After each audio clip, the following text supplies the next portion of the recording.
Penyebab kematian mahasiswa FISIP Universitas Udayana Bali mulai menemui titik terang. Polisi memastikan korban jatuh dari lantai 4 bukan karena terpleset ataupun kecelakaan. Polisi telah memeriksa 19 orang saksi terkait kasus kematian mahasiswa jurusan Sosiologi Universitas Udayana Bali, mulai dari rekan sesama mahasiswa hingga pihak dosen. Dari hasil olah TKP dan pemeriksaan saksi diketahui korban datang dan menuju ke lantai 4 gedung seorang diri. Kemudian korban melepas sepatu dan meninggalkan tas di salah satu balkon sebelum akhirnya korban terjatuh. Meski demikian, polisi tidak menemukan indikasi korban jatuh akibat terpleset ataupun kecelakaan. Mengingat di lokasi kejadian pagar pembatas di selasar gedung cukup tinggi. Kalau untuk jatuh terpleset tidak ya, karena kan di sana itu tempat duduk, kemudian ada pagar balkon ya, begitu tuh. Jadi lebih memungkinkan itu korban itu naik kemudian jatuh seperti itu. Lebih ke unsur sengaja mungkin menjatuhkan diri seperti itu. Tapi ya tidak ada saksi yang melihat seperti itu. Cuman saksi yang melihat datang, duduk di situ, kemudian buka sepatu. Nah, itu sudah ada saksinya. Orang tua mahasiswa Universitas Udayana yang ditemukan meninggal di kawasan kampus meminta polisi mengusut tuntas kasus kematian anaknya. Orang tua korban menilai keterangan pihak kampus berubah-ubah dan tidak sinkron. Di antaranya soal lokasi jatuhnya korban dan keberadaan kamera pengawas atau CCTV di TKP. Sejauh ini komunikasi Bapak dengan kampus bagaimana, Pak? Jadi sebenarnya kampus sendiri itu datang ke rumah duka ya Mas ya, pada hari pertama dan hari kedua.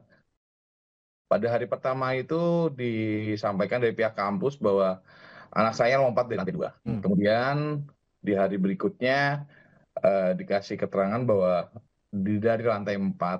Nah, dari keterangan yang tidak sinkron itu dan penyebabnya masalahnya apa, saya rasa saya lebih baik lapor ke kepolisian, biar nanti kepolisian, karena dari pihak universitas pun saya tanyakan masalah CCTV pun, alasannya di CCTV di lantai 4 tidak ada. Sedangkan saya lihat sekarang saya langsung menuju ke kampusnya juga Mas, mau lihat kondisi benar-benar ada CCTV atau tidak.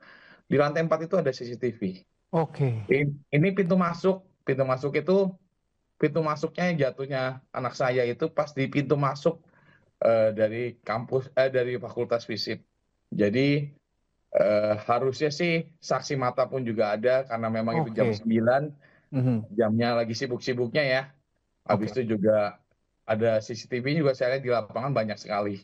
Nah, berarti benar-benar tidak sinkron ketika Anda melihat ada CCTV di situ dan seperti yang dikatakan bahwa kesulitan dikembangkan kasus yang menimpa anak Bapak ini karena minim sekali CCTV, itu berarti tidak sinkronnya di situ ya, karena Bapak mengatakan tadi banyak sekali CCTV sebenarnya, termasuk di lantai 4 tadi yang Anda katakan nih, Pak. Ya, jadi menurut dari pihak kampus itu di lantai 4 itu ada renovasi gedung, sehingga CCTV di lantai 4 tidak ada. Di lantai 3, 2, dan 1 tuh ada. Jadi, tapi setelah saya lihat di lapangan, ngecek sendiri di lapangan, lantai 4 tuh ada. Tapi nggak tahu hidup atau enggaknya ya Mas. Aktif atau tidak, tapi klaim dari pihak kampus karena lagi ada renovasi, CCTV tersebut nonaktif begitu ya, kira-kira. Menurut keterangan dari pihak kampus seperti itu. Oleh sebab itu, saya rasa lebih baik yang menangani ini adalah pihak kepolisian, biar tuntas lah Mas ya.